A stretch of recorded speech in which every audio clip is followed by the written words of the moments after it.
About 7 p.m., so we're going to go ahead and admit everyone.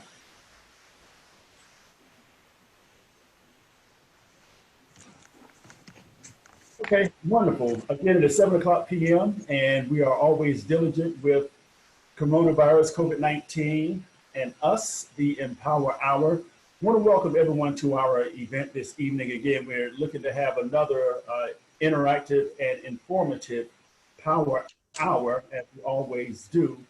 We're actually fortunate to use technology to our advantage because we have both the Zoom session going, but we're also live on Facebook. So I'll be going back and forth between Facebook and Zoom, but for the most part, obviously, we'll be right here since I serve as host. Again, I want to welcome everybody to the EmPower Hour. This is our 6th installment, and we will put up links for the previous installments, and we welcome everyone again to tonight's conversation, which we're going to look at sort of what's going on in different geographical regions. We have an ophthalmologist located, based here in Atlanta. We have a pediatrician based in Sacramento, California, and then we also have an associate professor in Kentucky. So we really try to look at the gamut of the different areas, throughout the United States, and I think we've been very successful in finding those type of guests that have come from different parts of the country. So we encourage all of the attendees to take notes and be ready at about 7:20 with whatever questions or concerns that you may have for the panelists. So we just want to thank everyone for coming to our, again, 6th installment of the EmPower Hour. This is the part where I sort of be quiet and I just introduce the guests, and we allow them 5 to 7 minutes to really talk about what's going on locally, the type of responses that they're giving, frontline responses that is, that they're giving towards coronavirus and COVID-19. And I will give them a brief introduction, and then we will allow them to speak. After the three of them speak, then we will get into the session, which is going to be interactive with our audience. And we do appreciate everyone being here with us this evening. That notwithstanding, I want to start with Dr. Muriel Jean Harris, who, again, she and I were in school together at University of South Carolina, and she's gone on to work as and move on as associate professor at University of Louisville in Kentucky. So I've known her for some time now. We'll just leave it at that.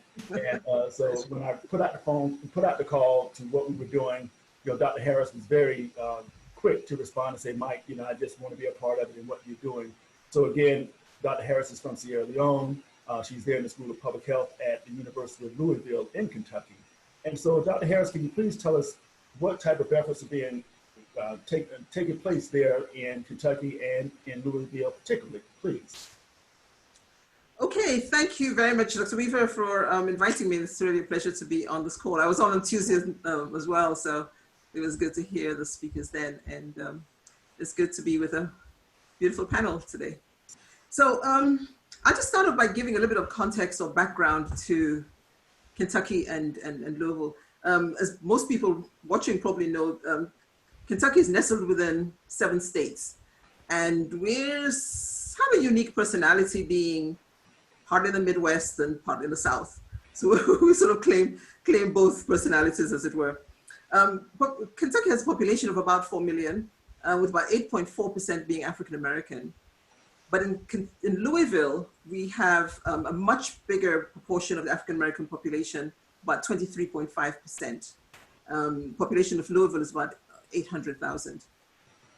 Most of the African-Americans live in West Louisville, which has been shown to, over years, to suffer from its share of disenfranchisement, leading to high rates of poverty, substance abuse, violence, mental health issues, chronic disease, etc. With about 80% of the data reported, African Americans make up 31% of COVID-19 cases, which indicates a greater risk of infection and ultimately higher rates of death. Mortality without the virus is usually higher among this population, and that results in a lower life expectancy.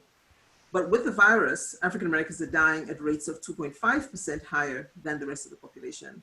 They make up 31% of the patients, yet 34% of the deaths. The experience over the last couple of years reminds me of the chorus from the Johnny Cash song, there are more questions than answers. And the more I know, or the more I find out, the less I know.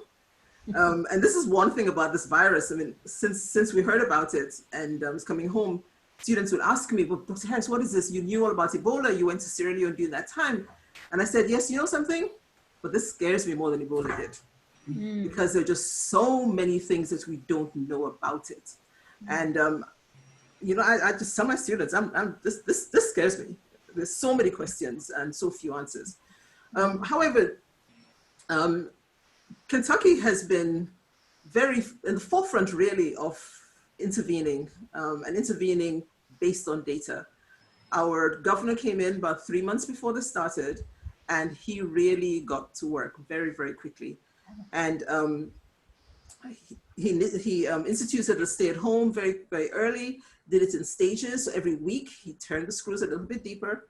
And I remember once on the weekly call, he said that he just had a message from somebody to say that they'd never seen as large a crowd at the State's Park. I was like, oh, okay. In that case, we'll just close down the state parks. And he was very, I mean, he came on every week, every day, and he talked to everybody, and he said exactly what he needed to do, and then what he was going to do, right? So we're continually informed about his actions. And of course, the mayor in Louisville was in step with him. So everything has been happening in step. Kentucky, the governor says one thing, and Louisville follows. So everything was shut down very quickly. Like I said, staged, but over time. And eventually, we only had hospitals open for emergencies, community health centers, grocery stores, pharmacies, automotive shops, and restaurants that had to do takeout. Everybody else was expected to stay home. Schools closed. On the third week in March, university actually did not allow students to come back after spring break, although some did come back to campus. But the general feeling was that, Kentucky is going to shut down. And it's had its benefits because Louisville particularly has only had just over 1,000 cases and less than 100 deaths. So we're still in that phase where we don't know what's happening, but we keep hearing that we have to continue the physical distancing for sure. So U of L specifically that I could tell you about, our provost dubbed it the semester with an asterisk because there are just so many things that happened so quickly, and one had to sort of pivot from teaching face-to-face classes to being online. And it didn't matter whether you'd ever been online or not. Sorry, this is what was going to happen. Students were asked not to come back after spring break. Spring break was the 9th to the 17th, and they were asked not to come back. So by then we were home, and we had to prepare for classes as soon as they got back on campus. Faculty were instructed, like I said, to teach online for the rest of the semester, which we have done. And we'll also have online classes through the summer. Just got something today, which sounds like we have to prepare for both being online and being face-to-face in the fall. And syllabi have to support both those approaches. Many of the students lost their jobs, of course, when they came back, either from campus jobs being closed down or from the city being closed down. And the university set up an emergency fund for students who ran into financial difficulty. The hospital got on board and only essential staff remained. They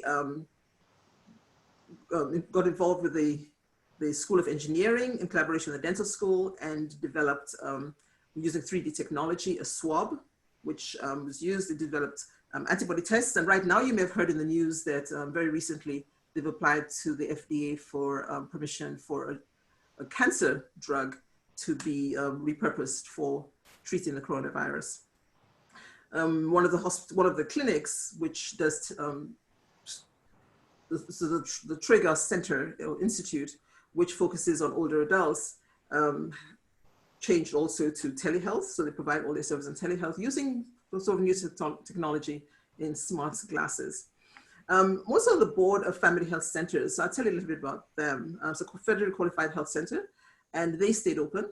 They very quickly pivoted to addressing the needs of its patients and developed policies to support staff and patients, improved the access to hand sanitizers, provided protective gear for all its staff.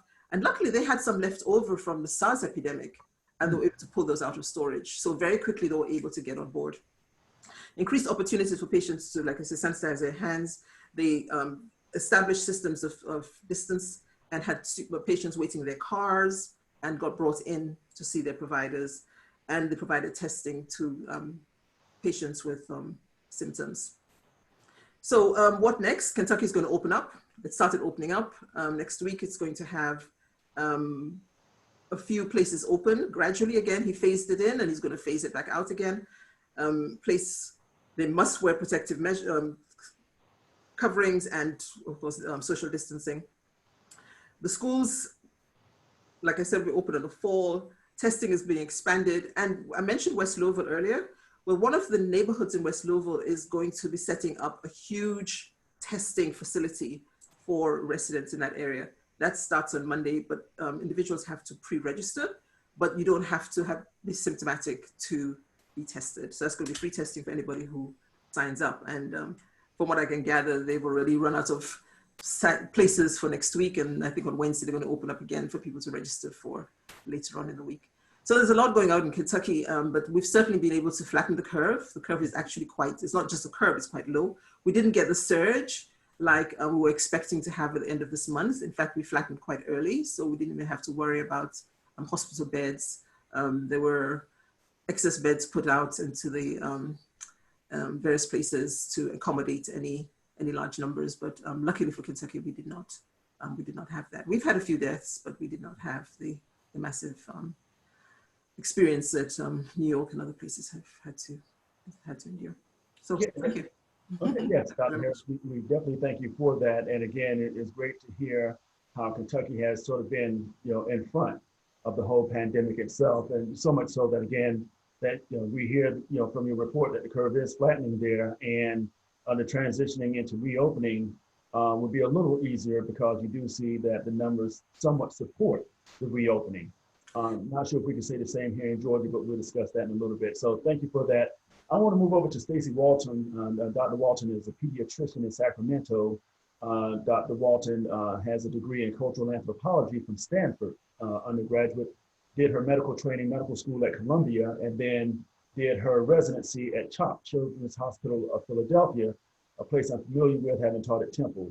So again, we thank Dr. Walton for being here this evening. Again, Dr. Walton came out of retirement as a pediatrician to get on the front line with coronavirus. So that notwithstanding, Dr. Walton, can you tell us in the Sacramento area, please?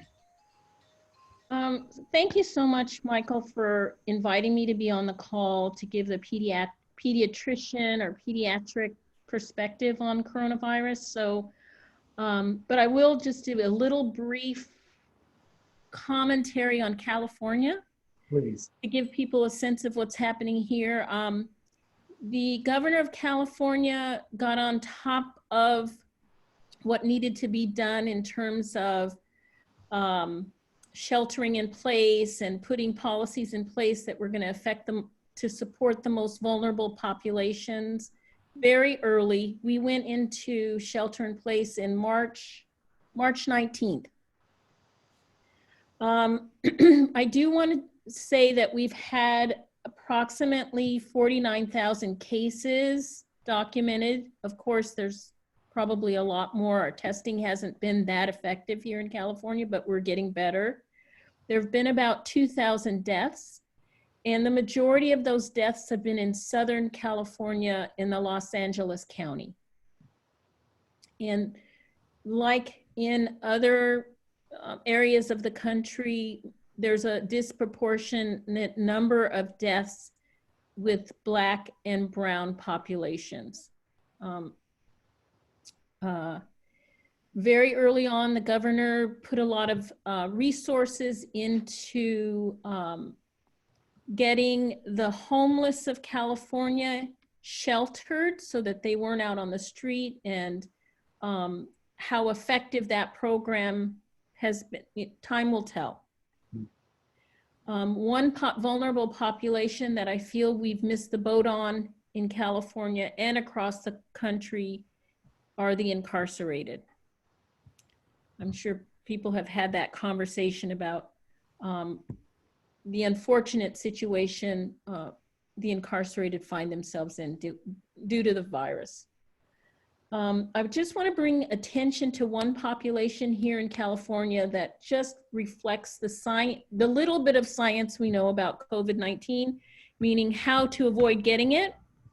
Chinatown in San Francisco is a highly denselated population in the middle of a major city. And in February, the medical and community leaders in that area of town, because of their close relationships with China, Wuhan, they put public health measures into place a month before our governor recommended it. So they were very instrumental in their community putting public health measures into place in early February. Okay. So here's a community that recognized what was coming and didn't wait. So they, and also a community that had some infrastructure, right? Infrastructure in place to support their community to get on top of things. So when you look at San Francisco as a whole, as a city, they're doing fantastic in terms of, you know, having flattened the curve and preventing illness and death. In general, there are more cases in Southern California than Northern California, and the latest reports from the governor's office is similar. Where can we open up? And the plan is, of course, to open up where there are the fewest cases. I'm a little nervous about that since our data collection has been pretty shoddy.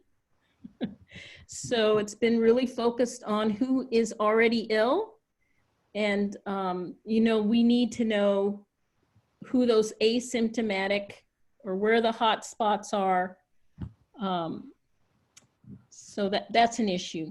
In terms of pediatrics, what I wanted to share with you, first I want to share with you why I came out of retirement. Retirement for me has been semi-retirement. I've still been involved in healthcare and community projects, but I definitely wanted to feel like I could do something. So one of the programs that just rolled out in California is a peer-to-peer counseling program for frontline healthcare workers. And I've joined that program. And basically anyone who is a peer of a healthcare provider, physician, nurse, respiratory therapist, environmental worker, can get training to do peer counseling. You don't have to have, the research shows that you don't have to have credentials in counseling or psychology or psychiatry to be really effective in supporting other people who are going through difficulties. So I'm really excited that that program is rolling out. In terms of children, we don't have a lot of statistics. So just like Dr. Harris was saying, you know, there's so much unknown.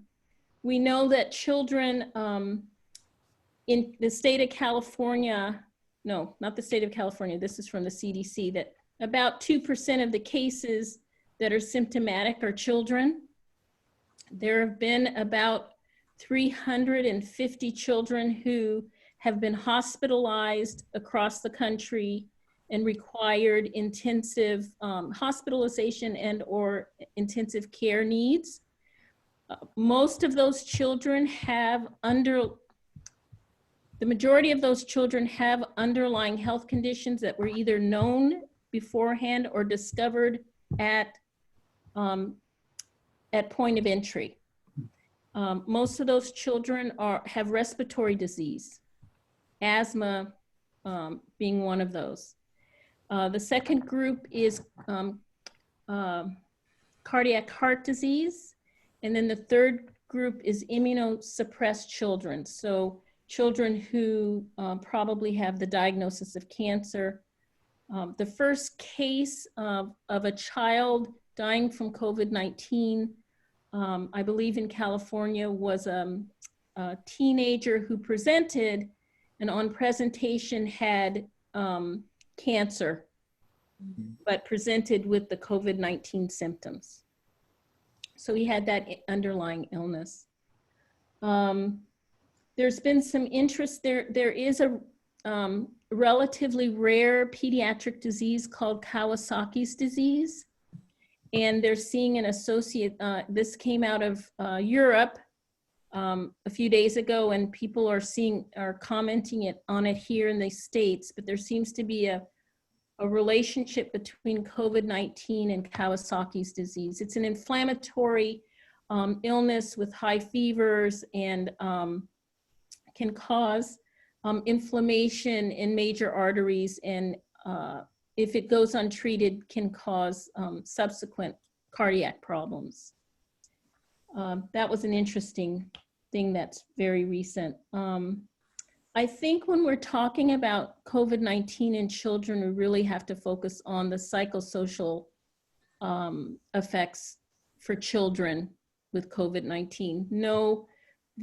Children aren't dying from this disease, but they are suffering the secondary consequences of all the other things that are going on. We're seeing an increase in child abuse, an increase in physical abuse. Of course, the child is part of a family, and millions of Americans are experiencing food insecurity and housing insecurity, and that's going to affect the lives of a child. The disruption in education, children need consistency, so all of a sudden their world is turned upside down. And for parents, the whole issue about education, expecting parents to all of a sudden homeschool their children is, it's a lot to ask. And that's the parent who stays at home and is able to work at home versus the parent who's going off to work, or the parent who's been laid off or has not been working. That combination of stress can be quite high. And so the mental health challenges that adults are experiencing, children are experiencing as well. Increase in anxiety, depression, of course, is increasing in this population. I had lunch with some of my peers on Sunday via Zoom. And I'm no longer in the clinic, but one of the things that came up with two of my peers was the increase in their treating sexually transmitted disease and requests for birth control. And of course I said, but what about sheltering in place? And the reality is, and we see it around us, many people are not, are having a really hard time sheltering in place.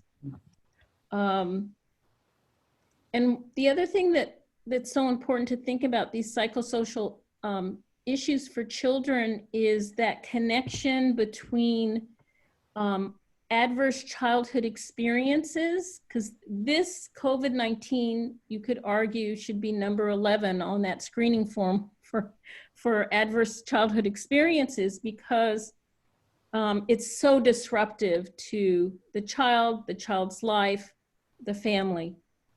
And what we know about ACEs is that stress affects our bodies. And we'll see the consequences of this particular stress on our bodies later on. The increased stress increases stress hormones, which causes inflammatory and vascular changes to our cardiovascular system. And we see later in life increased numbers of diseases related to that: cardiac heart disease, stroke, hypertension, related to these adverse childhood experiences that happened decades before.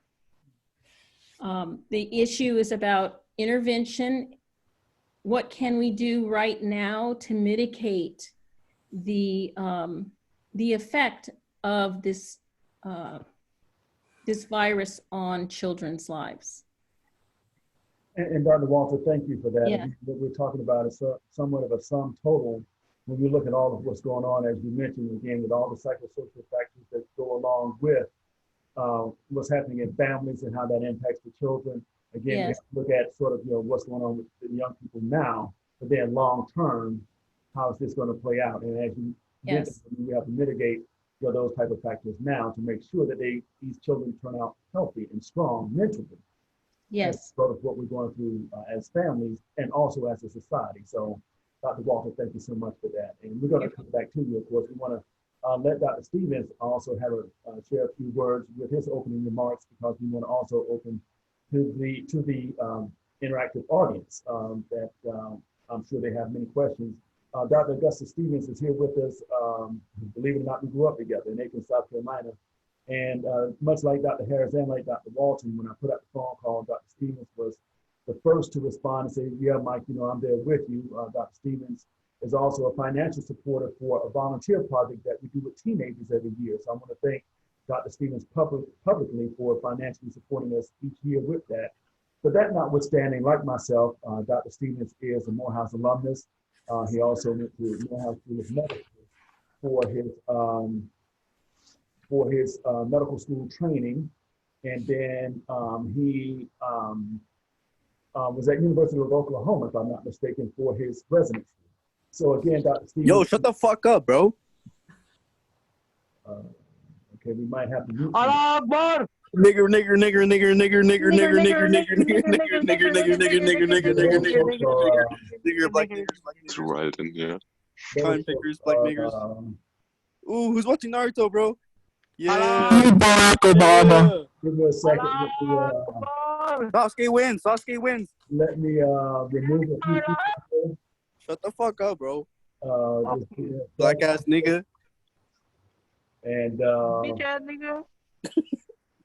and you see how this thing works, right? Give me a second here. Wow, how about that? That was interesting, wasn't it? Ooh, boy. We're living in the age of Donald Trump. And looks like they're still around here. Just give me a second, Dr. Stephens. Let me just remove a few folks here. And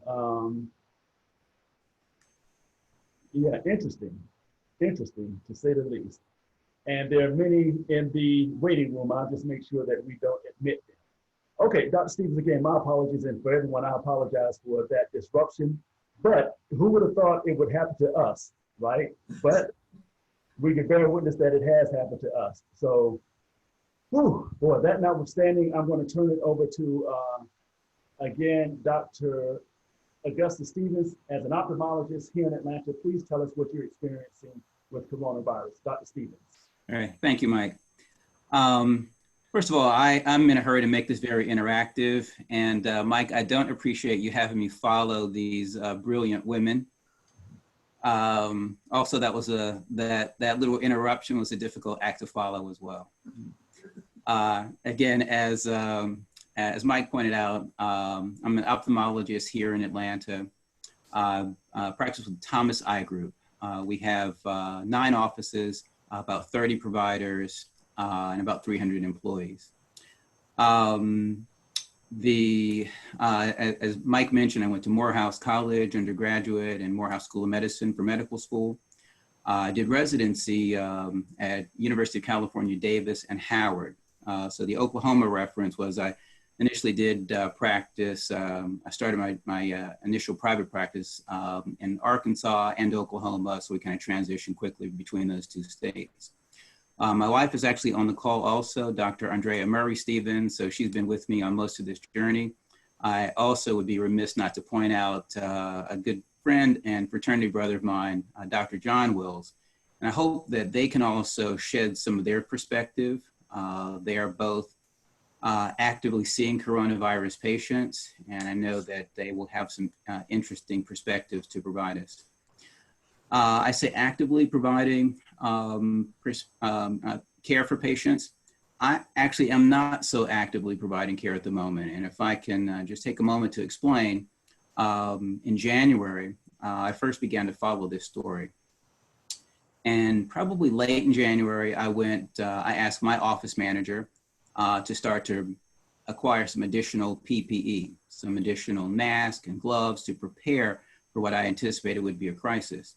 Around the same time, I asked the CEO of our company if he was starting to put some things into place to protect the group. Again, 300 employees, 30 physicians. We were talking about 350 people, not to mention the patients that we're providing care for.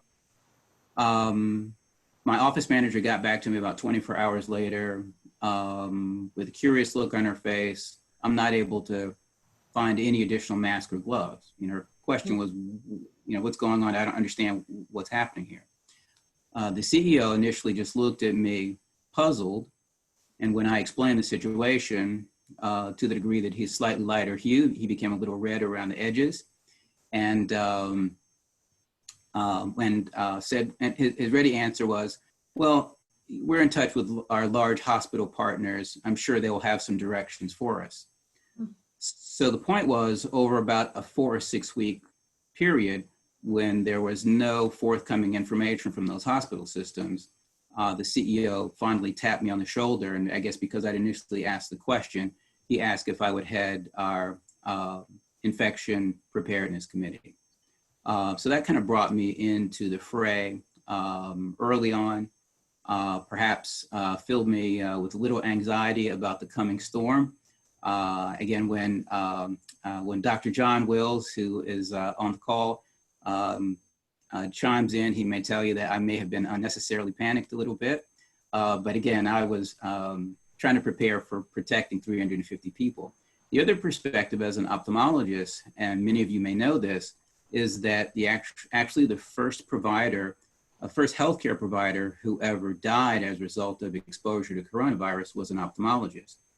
And people may ask why, but if you think back to your last optometric or ophthalmic exams during the course of examination, every ophthalmologist ends up at some point during the exam about 6 inches away from each patient. Mm. So that presents a risk both to the patients and to the provider. With those things in mind, we started early on to try to protect our staff and patients. And kind of alongside, or maybe even slightly ahead of the American Academy of Ophthalmology and the CDC, we started to kind of close our offices down. So we've actually been closed to all but emergencies and urgent care for a better part of a month. So I'd say that we were perhaps slightly ahead of the other larger groups in our area. And I'd like to think that that was a good thing, because actually we've had at least one of those larger groups who had to close suddenly because they had infected providers and had to notify scores of patients about their potential exposure. So I think we've been quite lucky. Hopefully at least part of that has been my leadership. And I know that a large part of it also was luck. In Georgia right now, Georgia, there have only been about 150,000 coronavirus tests that have been performed. There are 26,000 diagnosed cases, about 5,000 cases requiring hospitalization.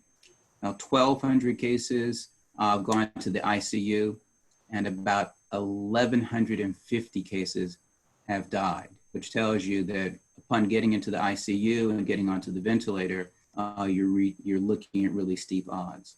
Again, it's been concerning to me that in lots of sectors, there hasn't been more concern or more vigilance. And I think the issue for us all is really this dangerous intersection. I mentioned this to Mike the other day, this dangerous intersection between ignorance. And again, when I say ignorance, there's some ignorance even for all of us because this is a new virus.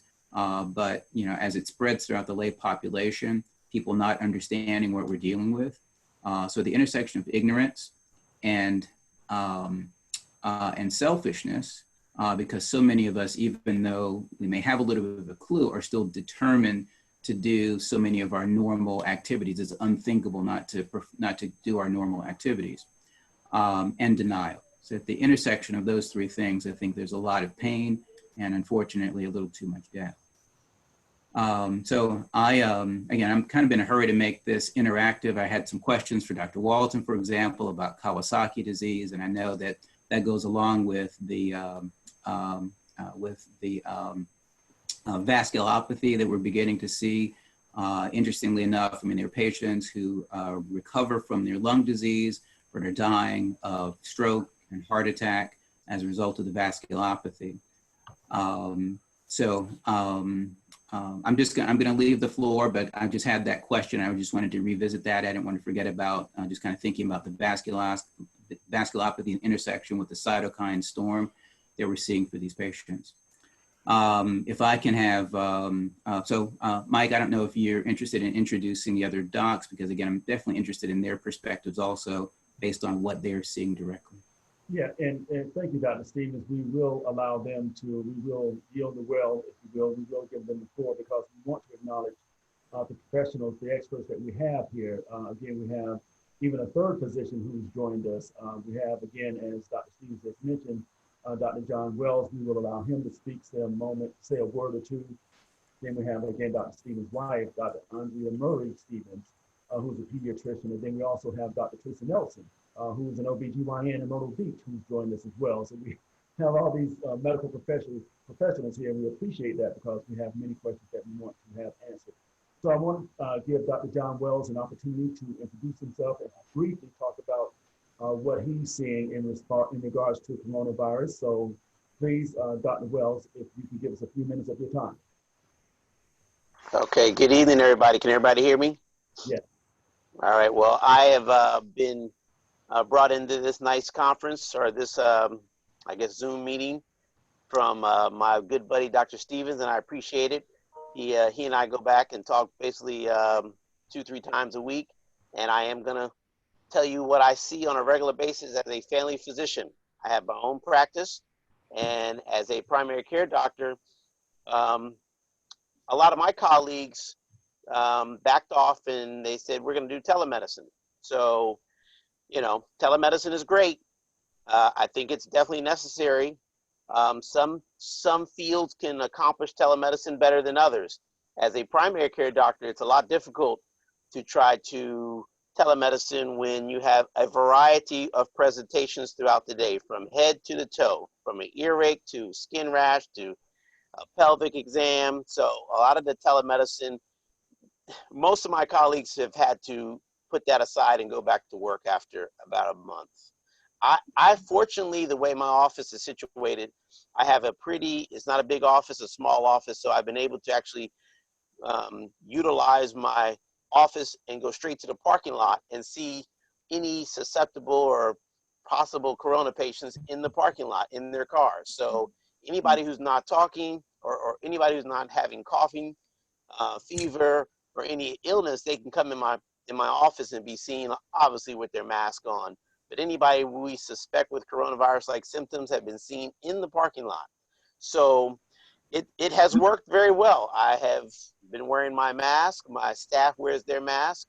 And, you know, the folks who I've seen who clearly presented with what we see and hear about on the TV and radios every day, they are coming up positive. If they have the fever, the headache, the loss of taste and smell, they get swabbed, and 4 or 5 days later, they are coming back positive. So I'm basically seeing at least 3 people a week coming up positive. I don't have a large practice, but I do have a practice large enough to see 3 people a week coming up positive. So I'm in Maryland, and I think Maryland is next to Washington, D.C. and Virginia, and Maryland has probably the higher numbers compared to Maryland and D.C. DC and Virginia. I really think the reason why we see higher numbers in my state of Maryland is because I think the governor, Hogan, has done such a great job of having so many test sites and has gotten so many test kits here that I just find it hard to believe that Washington, D.C. only has 3,000 cases and Maryland has 10,000. We're right next door to each other. So I think it's just more of a, we have more testing sites and more test kits at this point. So, you know, I hear the reports every day, but we're right next to each other. Let me tell you what I see on a regular basis. So the previous doctors have talked about the stress related to staying at home. I saw an older guy today. He's in his 60s. He has a wife. His daughter stays with him and his 9-year-old grandchild. And he's just stressed on staying at home. He wants to get out and go to work. And I had to treat him with some Xanax. His temper is up. He's feeling fine, but he just cannot take being at home anymore. And that's what the general population is feeling. We are trying to make up reasons to get out of the house at this point. And the more we make up excuses to go out, the more this virus is still going to stay around. Everybody who's tested positive to me, they've been doing stuff that's not necessary. They've been in cigar bars. They've been with 3 or 4 of their friends, you know, just being in close contact with each other, and they're not just staying at home, keeping isolated. So, and I'm starting to see 80% of the folks who I've seen, they are recovering, just like the statistics show. Those 10%, they are the folks that are a little older with the comorbid problems, the diabetes, alcoholism, the hypertension, and the asthma. So the majority of my folks who have tested positive, they've been in their 20s to 40s, and they just go home and they do get better after 2 weeks. So that is a very refreshing statistic that I've seen personally. I have not seen any children test positive yet, but you know, I've had quite a few stories where the 15-year-old or 16-year-old wants to go be with her best friend for the weekend, and they go over there for 3 or 4 days, and the parent tests positive.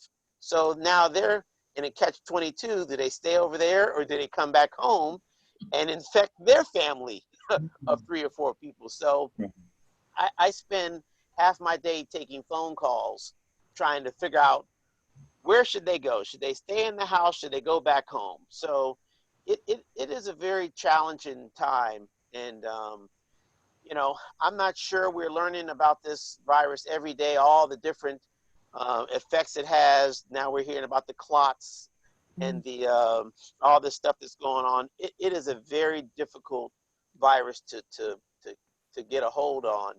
And it's going to take a while. It's going to take, you know, top laboratories, vaccines, everything that's going on. 2 days ago, I got the word from the labs to start doing blood testing, the antibody testing. And so that's going to help out a lot. But right now, I've been swabbing everybody, the nasopharyngeal area, or either the pharynx. And so that's what I've been doing primarily. So I've only done maybe 3 blood tests in the last 24 hours. And obviously one of them was my employee. She just knew she had it. And I was like, you don't have coronavirus. You haven't had a symptom. You haven't had a cough. You haven't had anything. She just wanted to get tested. She was negative. So, you know, that just made her feel better. But for the rest of the panel here, I would just say that, you know, everything you hear on the news and stuff, it's pretty accurate. And I'm just a small microcosm of what's going on. And I'm seeing all the symptoms, the 14 days of getting better, and I see that 10% or that 5% getting worse. So it is here. It's not going anywhere. We have to keep having meetings like this and keep encouraging our family and friends to stay home and not give in every weekend and go find an excuse to go somewhere. So that's what I can give you as a family practitioner point of view. Okay. So if anybody has any questions, go ahead. Go ahead, Dr. Stephens. This is slightly political, but I am fascinated by what seems to be the effect of having Democratic governors. So as you know, in Georgia, we are wrestling with a Republican governor and a Democratic mayor of Atlanta, who clearly has the largest population center in the state. And they're at odds over the approach to coronavirus. Again, Dr. Wills mentioned the readily available coronavirus test in Maryland. Again, you've got a governor who has been advocating for that. And I think it makes all the difference. We're just in uncharted territory where the leadership is coming from the bottom up and not from the top down. And I think we're all going to be so much worse off because of it. So again, in Kentucky, I know that you all are lucky enough to have a Democratic governor in the state of Kentucky. Hopefully you can get another senator in the near future here too.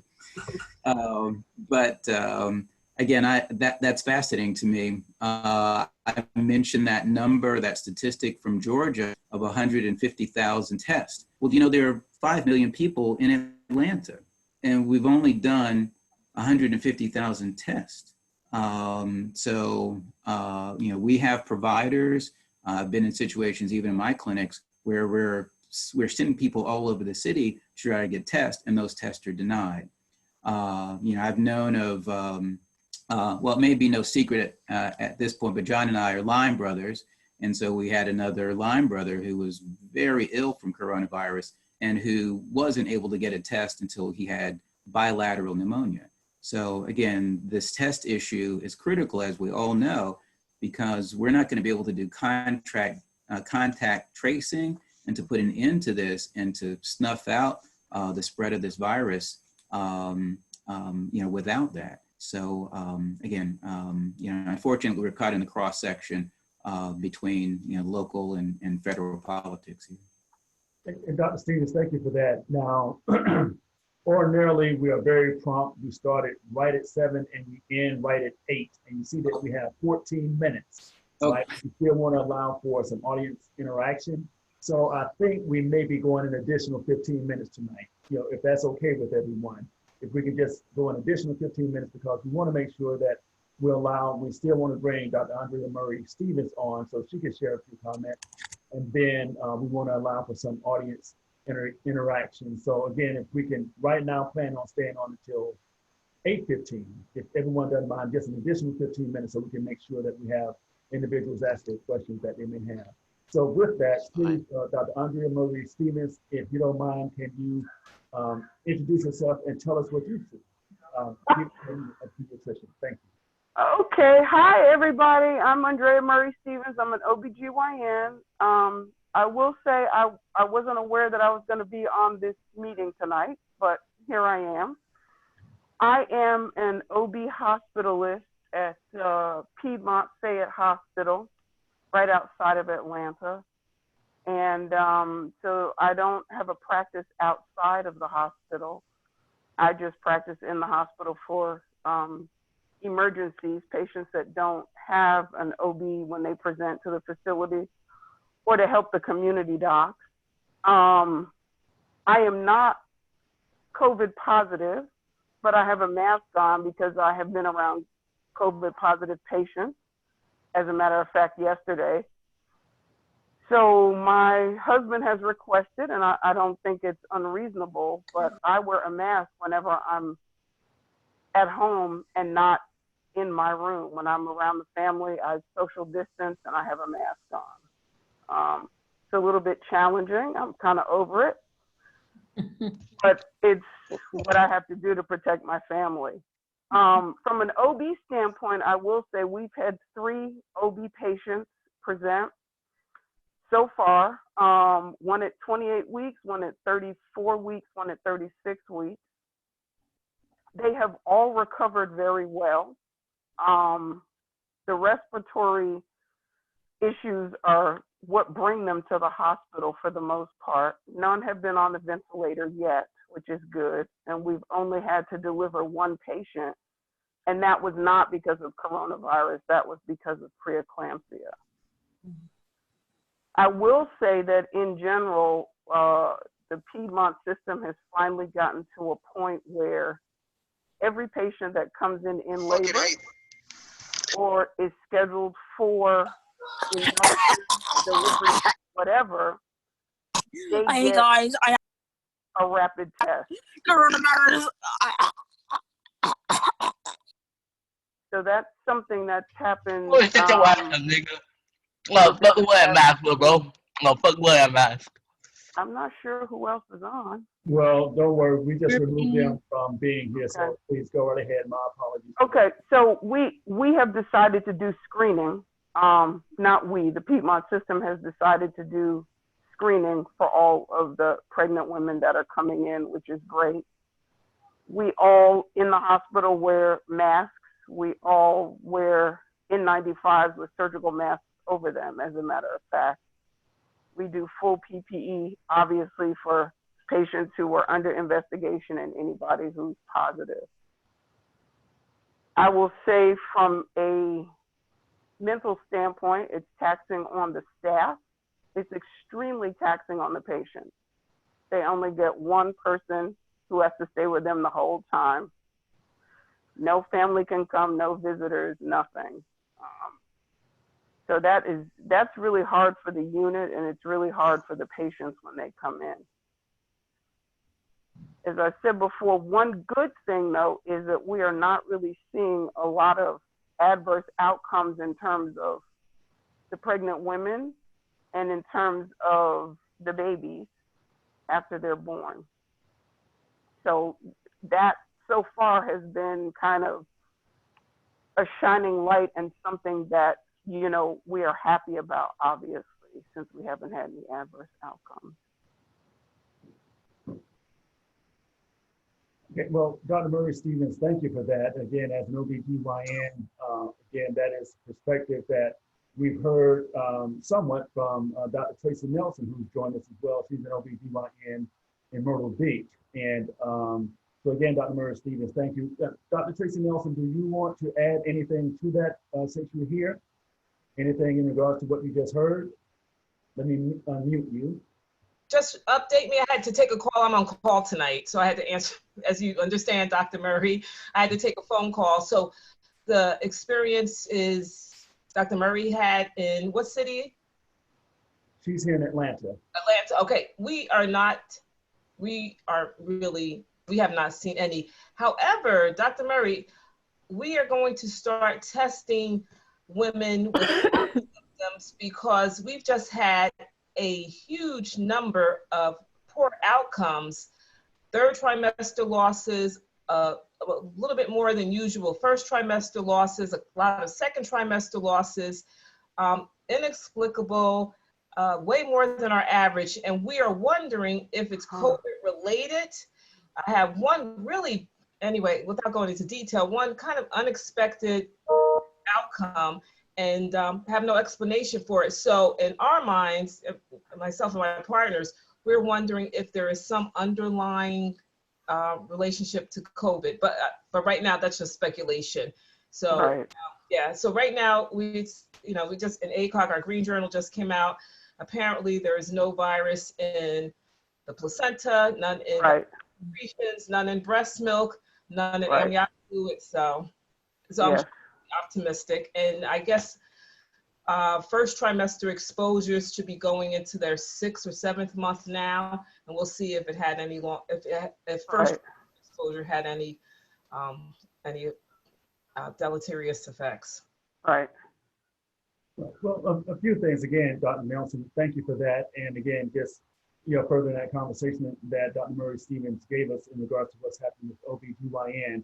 And it's at that part of the conversation that we do want to open the floor. As you'll notice over in the chat area, I have given some updated information, some recent releases.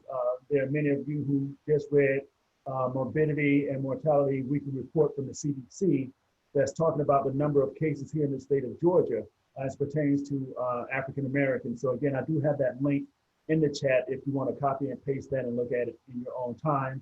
And of course, a piece that came out earlier this week from Dr. Ruben Warren, Tuskegee, who's been on our show on the EmPower Hour, talking about the African-American Petri dish. Again, make sure if you have not seen those links to copy and paste those and look at those in your leisure. So that notwithstanding, pardon all of those interruptions. Of course, many of us have heard how there have been these trolls coming into these type of forums, into the Zoom sessions, and doing just what they did. So a lot of the disruption that you heard, Dr. Muriel Stephens, it happened a couple of times this night, actually when your husband began, or right before he began, those individuals came in and made their presence known. And of course, I dealt with them accordingly. So my apologies on behalf of Zoom for that happening. That notwithstanding, let's get into it. Any questions for our panelists? Or if the panelists have questions for one another. I know Dr. Stephens had mentioned to Dr. Walton was really asking about, again, that new malaise, that the new, I've forgotten the term, I'm sorry. It was something that we dealt with, the enlargement. What you're saying that it just came from out of Europe this week. And again, Dr. Walton, if you get a follow up on the question that Dr. Stephens had in regards to, or Dr. Stephens, do you want to repeat the question that you had, please? Sure, yeah, no, it's just about the Kawasaki-like disease that we're seeing in these COVID, the children with COVID. I think there were 20 cases in the UK, if I'm not mistaken. So I would imagine we're going to see it a lot more here. And I guess, and part of my question was whether or not you had a previous etiology. I think, if I remember correctly, Kawasaki's disease was thought to be of unknown etiology, but there was a question about whether or not there could be a viral etiology. So I'm just wondering if in pediatric quarters, with the tie to Kawasaki-like disease here, if now people are saying, hey, it's much more likely that Kawasaki's always been viral, and maybe this gives us kind of an on-ramp to study that. Okay. You're muted. Dr. Walton, I have to unmute you. Okay, Dr. Walton, go right ahead. Sorry, I was coughing, so. Okay. I think the literature's been pointing to an infectious etiology for a while, just not a specific etiology. Right. So it really fit that they might be seeing these two together, COVID-19 and the Kawasaki's disease. I'm assuming that if you have a patient that fulfills the parameters of Kawasaki's, there's several characteristics that are really unique to Kawasaki's. I can share that if you want that. And the treatment plan is IV immunoglobulin and aspirin therapy. And I would assume, I'm not in the hospital setting, but if I had a patient, I would probably use that same protocol. If they had if they had the positive COVID-19 plus Kawasaki's signs and symptoms, I would use the Kawasaki's treatment protocol. That would be my first line of defense. Right. I understand that there, with a lot of the COVID patients, and maybe Dr. Wills, Dr. Murray Stevens, Dr. Nelson can speak to this, that we're thinking, again, I think there have been some concerns about not using Motrins or Advil, perhaps staying away from aspirin, but they're using Lovenox for a lot of these patients, kind of across the board with COVID. So I don't know if that's going to be a tweak for the kids with these Kawasaki-like symptoms, again, to do something like Lovenox and to avoid aspirin.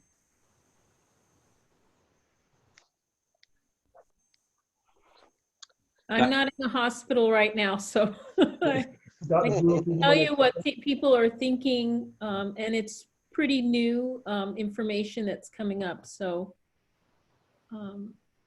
right. Dr. Wills, do you want to address that? Do you have any? Well, yeah, I mean, I'm not in the hospital setting as much. I don't have the hospitalist advice or expertise for the blood thinners and stuff like that. I mean, one of my patients was in the hospital. The one person who did get hospitalized, he was in ICU, and they did put him on a blood thinner. So unfortunately, he has not followed up with me like I have contacted him to do. But he was in ICU for 5 or 6 days, and he made it out by the skin of his hair, by the skin of his teeth, his tail. And I have yet to talk to him, but I did read notes that they did put him on a blood thinner while he was hospitalized. So, I'm definitely waiting to hear from him if he will resurface. So, All right, I'm just going to inject. I'm going to inject a little bit of humor. Dr. Wills, we need to connect you with Dr. Walton so you can swab her for that cough.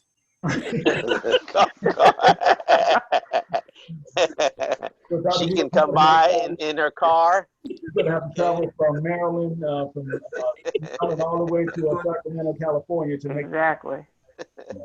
Let- So I will say that of the OB patients that we've had, one was in the ICU, not intubated, and the other two were just on the floor. All three of them were on Lovenox while they were in the hospital, and they were sent home with prescriptions for Lovenox for 30 days. Okay. Strictly because they were COVID positive. Dr. Harris, you had up your hand. Yeah, I just want to ask actually Dr. Stephens a question. And I was interested to hear that he's an ophthalmologist, because with Ebola, I don't know if you remember much about the Ebola epidemic, how they, a lot of the patients actually had Ebola virus in their eyes. And I just wondered whether you've heard of any of the virus being in the eyes from other countries. Maybe you haven't seen it here, but I just wondered whether you'd heard of it.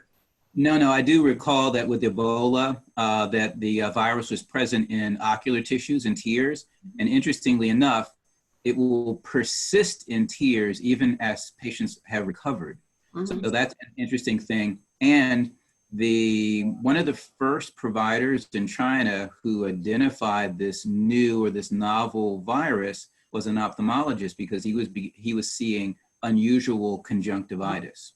Mm-hmm. So patients with coronavirus will, not always, but it's another one of the presenting symptoms. They come in often with a bilateral conjunctivitis. Usually with viral conjunctivitis, it starts in one eye and there's a delay before it's in the other eye. So this is a severe follicular viral conjunctivitis.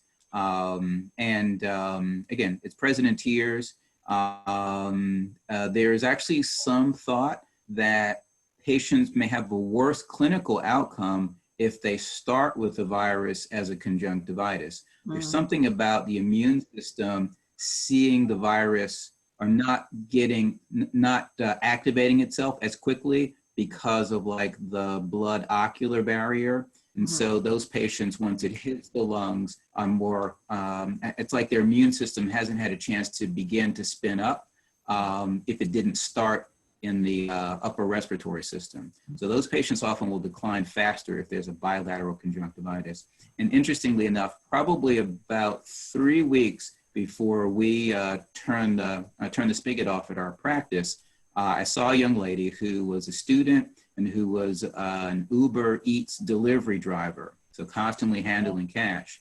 And she came in with a bad bilateral conjunctivitis. Often with viral conjunctivitis, patients will have a preauricular node just in front of the ear. They have a lymph node that's tender. I could almost see her lymph nodes pulsing as I was looking at her. And so they were exquisitely tender. So I treated her with ganciclovir, which is there's anecdotal evidence that it's helpful for viral conjunctivitis, and she recovered pretty quickly. She did not get any upper respiratory symptoms, but that patient still hangs out there with me as a very possible coronavirus patient. She was young, she may have recovered quickly, yeah, again, so present in tears before, during, and potentially for some time after their infection. Thank you. We want to open the floor to anyone else. Again, there are other attendees here, and again, we're having some wonderful discussion. But is there anyone else from the floor that who's here and who's present that has a question for any of our panelists? You can go ahead and raise your hand or type your, I see one from Tanya. Let's see, that's unmuted. Yes, go right ahead, Tanya. Hi, this is for Dr. Stephens. Can you speak to the second wave?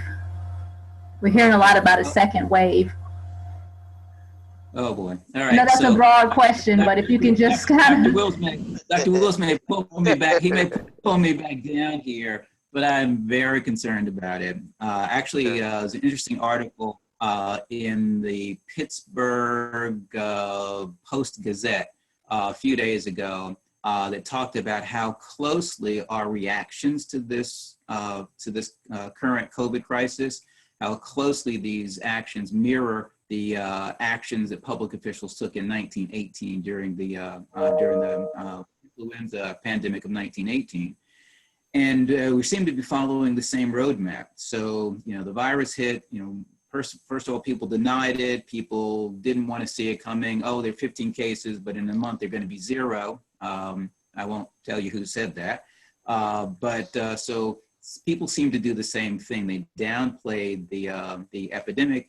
And then when there was an initial wave of people getting hurt, if I remember, there's an initial wave of people getting hurt. And then when it seemed to subside in the spring and the summer of 1918, then everyone thought, oh, the worst is over. By the fall, winter of 1918, I think there were 5,000 deaths or 5 deaths per 1,000 patients infected in the spring, in the late winter, spring of 1918. And when they thought that it had subsided, by the fall of 1918, the death rate rose to 25 out of 1,000. So that was their major second wave. And then again, it fell for another 3 or 4 months. And then going into if I remember correctly, going into the beginning of 1919, they had another wave of patients, and that was about 10 out of 1,000 patients that died. So by far, the second wave was the worst, and I fear that we may be on that slippery slope. The only mitigating factor here may be science and pharmaceutical industry that may come to our rescue.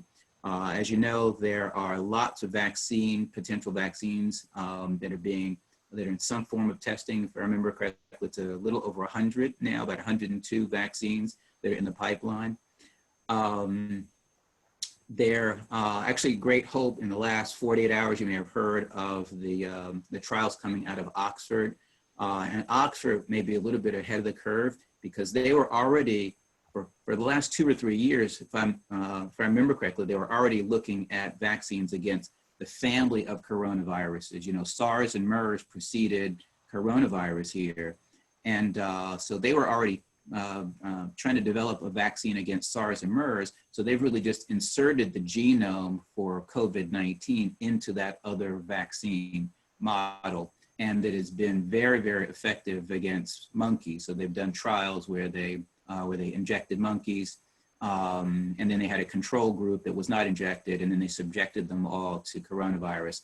If I'm not mistaken, none of the monkeys with the vaccine trial, with the vaccine got coronavirus, but most, if not all, of the unvaccinated monkeys got it. So again, you know, vaccines have got to go through different phases, as you know, making sure that it's safe, making sure that it's safe in a larger group, and then adjusting the dosage before giving it to a wider audience of people. So it's got to take some time, but again, the great hope now is that maybe in as short as 6-9 months, we can have a vaccine so that we don't get that second wave. Okay. All right, I'm sorry if I was long-winded. No, that's fine, Dr. Stephens. Just want to make sure if everyone can place their city and state in the chat, just want to have some idea of where everyone is geographically. So if you don't mind, over in the chat box, if you can put your city and state. And again, if you want to stay up to date with what we're doing with the EmPower Hour, make sure you leave your email address. You can put it in the chat and you can send it to me privately. As we will continue to have the EmPower Hour. It's interesting that we were talking about the incarcerated. We were talking about the incarcerated earlier, and then our concern about those individuals who are behind bars. I'm placing in the chat right now. You'll see that I reached out to, and that's the blurb that I got back from Michelle Alexander. For many of you who are familiar with her text, many of you should be familiar with Michelle Alexander's text, The New Jim Crow, which was a great read. And again, I reached out to her, and of course, that's the comment that I received from the publicist, and was really trying to see again what's going on with those who are in federal prisons. And it would have been, this was the New York Times bestseller 32 weeks in a row, I believe, something like that. Anyway, hopefully Professor Alexander will have a change of heart, but those are the caliber of individuals like the experts that we have here that we try to get on the show. So if you want to make sure that you're in tune with us, just leave your email address and we can get it to you. So now with that, is there another question from the floor? Because if not, we said that we we're going to close out at 8:15, and it is 8:09. So Dr. Walton has a question. Go right ahead, please. I have a question for Dr. Wills. All right, let's see if I can answer this one. So do you think, considering, the statistics Dr. Stephens told us about what happens once you end up in the ICU, how few patients get out, and you have a patient who is doing well, correct? Correct.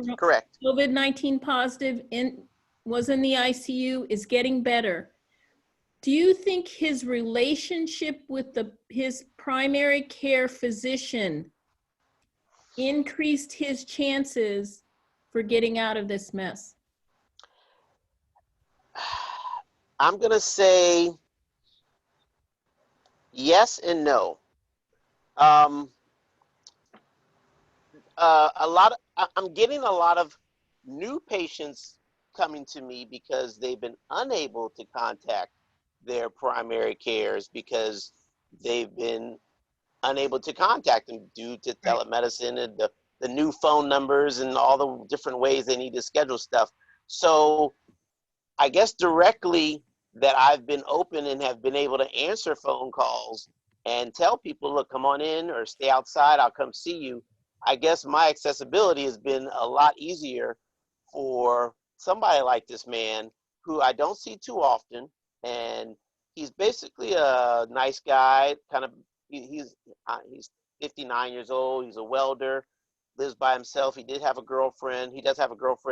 And he came to me after about a week and a half of just feeling bad. And he had some odd presentations of diarrhea and nausea. And he just said, hey, I feel bad. And I said, come on in. And he's one of the few that made it in my office. And he was in the exam room. And after I talked to him for all of maybe a minute and a half, I said, wow, you really look bad. And I said, you probably have, coronavirus, and we swabbed him. But I said, I took his lab work and I told him, I said, you look really bad. I said, you have to go to the emergency room. And he said, no, I'll wait for my lab results tomorrow. Yeah, I told him pretty nice. I said, so you have to go to the emergency room because you really don't look well. And I've seen you a good 5 or 6 times. And I don't want to wait for the lab results to come back in a day or two. Luckily, his girlfriend was in the waiting area. And I told her, I said he needs to go to the emergency room. They did go to the emergency room at night. We did not hear from him for about 4 or 5 days. I tried to reach out to him. I did not know he went. I did not know he went to the emergency room. But after about 3 days, I started calling him, and I was like, wow, I sure hope this guy is not expired. And sure enough, I got an ICU note saying that this guy was on 13 liters of oxygen and holding on his dear life. Wow. And I talked to the intensivist, and she said, man, any minute now he's going on a vent. And I said, please let me know. I said, he has diabetes, he's a heavy drinker, and he's a diabetic. And no sooner had she told me that, I got a discharge summary from her maybe 3 days later. So he was out of the hospital. So he was just strong enough to almost do a complete turnaround within 6 days, which was unbelievable for this guy. This guy looked like the Grim Reaper was taking him out of my office that night. And he was still stubborn enough to say he wanted to go home and see what his lab results were. He wanted to go home. Yes. So, yes, I mean, I think I'm not in the emergency room. I'm not a hospitalist, but I am considering myself a frontline person for sure. And, I do think that me being here at this office is helping out a lot of folks. And I hear all the patients coming in saying, man, I really appreciate you being open because I was unable to get to my other doctor and they're closed for another 3 or 4 weeks. And so it is nice to hear patients say, hey, we appreciate you being open, but it also is challenging because I know that I'm taking a lot of folks that a lot of doctors aren't seeing anymore, at this time. So, yeah, so it's interesting. Every day I have a different interesting case coming to my office or out in the parking lot. So I saw a 74-year-old lady, she got coronavirus, and she's been basically isolated for the last month. And I said, have you talked to anybody other than your daughter and your grandchild? She said, I stood at the front door and talked to my lawn guy for 20 minutes about a week before. He did not have a mask on. And she said he was pretty close to my face. And I said, that's who you got it from. You got it from your lawn man who's outside talking to you for 20 minutes. Okay. She has not been outside for a month. She talked to her lawn man to straighten up the bill for cutting the grass. That's where she got it from. So, yeah. So, I mean, well, no, it's interesting that you said that, because, you know, there's so much information about like the amount of time that you're exposed to patients. So it you know, sounds like there's more and more information that it's not just a few seconds, but when you are in someone's presence for some undetermined period of time. So that 20 minutes of standing there talking to the lawn guy with no symptoms, which also was in line with what all the information coming from China, that the vast majority of patients, I want to say 75 or 80% of patients who were infected with coronavirus never knew the person that they got it from, or that person was never symptomatic. Yeah, well, that's all. Let me jump in, ladies and gentlemen, because again, you said 8:15, we're running over just a little bit more, and I'm playing timekeeper. Dr. Nelson has her hand up. I'm going to allow her to make a comment or a question, and then we're going to hear some closing remarks from the panelists, and we're going to have to call it a night because we could go on and on. But we're supposed to stop at 8. We agreed to 8:15. We're going on over just a little bit. Dr. Nelson, please. Hopefully a quick question for Dr. Murray. Have you, I didn't hear your presentation. Have you delivered anybody who's been COVID positive? So I did not personally, but we had 3 COVID positive patients, and we did deliver one. We kept her for about a week and a half. She was preeclamptic, so we delivered her at 37 weeks. I'm interested, based on the Lovenox question someone asked, if there's any microthrombotic disease in the placenta, because the people that I'm concerned about, some of the third term losses, I'm gonna ask my pathologist to see if there's any microthrombotic disease, because the reports say there's no viral RNA, but maybe there is some thrombus, and that's and we may, you know, start using Lovenox on those patients. Right. Well, she was on Lovenox and got sent home on Lovenox for 30 days. For the COVID. Yep. But I wonder if there's any evidence of thrombotic disease in the placenta. The baby did okay, because most of those patients get sectioned, the COVID patients. The baby did fine. Okay. She was a little cantankerous and wouldn't really even allow them to take the baby out of the room. She wouldn't wear a mask. She was a bit of a challenge. But the baby did fine and she did fine. And on postpartum day 2, no one could come pick her up. She drove herself home. Oh. Exactly. Well, like I said, we can keep this conversation. I'm sure we can keep going. You know, when these physicians get in the room, you know, it's a matter of who on the light or who can unscrew the light bulb, you know, what those type of conversations. Oh. Just joking, people, just joking. But again, we do want to allow our panelists, we want to thank everybody for being in attendance. Thank you so much for being here this evening. Very engaging, very, very informative session this evening. And again, it will be recorded and we'll put it up on YouTube for those who are not able to be in attendance. But we do want to allow our panelists some closing remarks. Again, we want them to take about a minute or two just to sort of wrap up their thoughts on this evening and sort of any other final thoughts that they may have. So we're going to go in the same order that we began with the opening remarks. I'll start with Dr. Harris, move on to Dr. Walton, and then we'll close out with Dr. Stephens. Dr. Harris, please. Yes, thank you, Dr. Weaver. I guess what I'd say, being a sort of a prevention person, that we really need to think about how we work with individuals in the future. I think we've had the experience of 1 or 2 pandemics and epidemics and disasters, and we seem to have some of the same experiences time after time. And I think we need to begin to think about how we prepare for the next, maybe it's a second wave, I don't know, hopefully not, but the next pandemic, the next emergency. Yes, I know that a lot of what we're talking about ultimately is about structural inequities and health inequities. And, you know, we just have to sort of get back to basics and think about how we protect our communities, because we can't keep going through this. And keep going through it. Thank you, Dr. Harris. Dr. Walton. I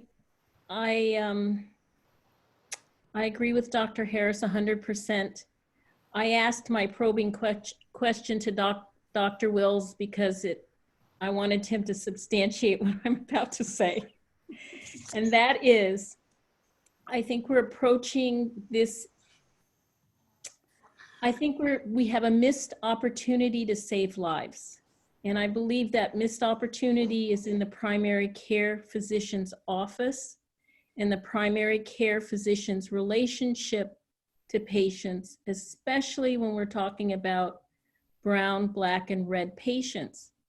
There's such a disconnect between the patient and the healthcare system. We hear the story over and over again. I went to the emergency room, they sent me home.